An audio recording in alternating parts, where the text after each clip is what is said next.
tiếng lâu sinh lên cây ngày lúa đón xuân lúa bông hoa đen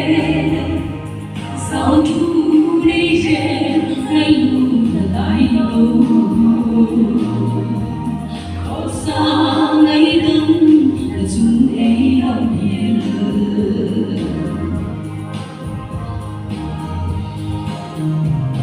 ý đã lung hằng mọi này tình buồn và gió nắng dâng lên hãy đắm thun tiền hồng thơ để hôn dòng tiếng lâu sinh lên cây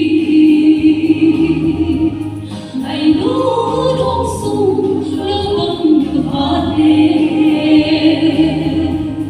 sao thu đi về ngày luôn là tại đâu hầu xa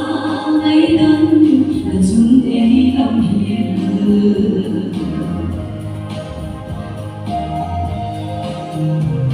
đến thi linh vai xin khăn khô tu nắng có bối buồn tiếng to nam cách sinh hồi lấy thương cầm hí cái hết gì dòng tiếng lâu sinh lên cây ngày lúa đón xuân lúa bông hoa đen sao thu đi về ngày luôn tại đâu hầu xa ngày đông là chúng ấy lòng hiền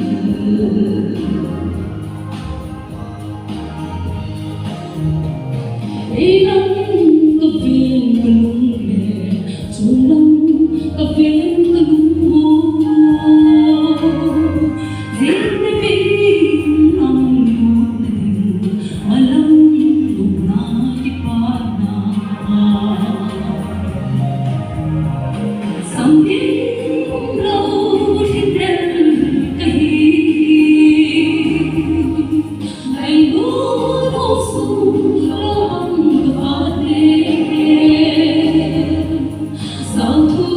đi về ngày luôn là tại đâu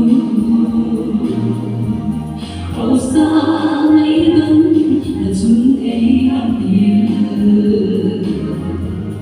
hầu xa ngày đông là chúng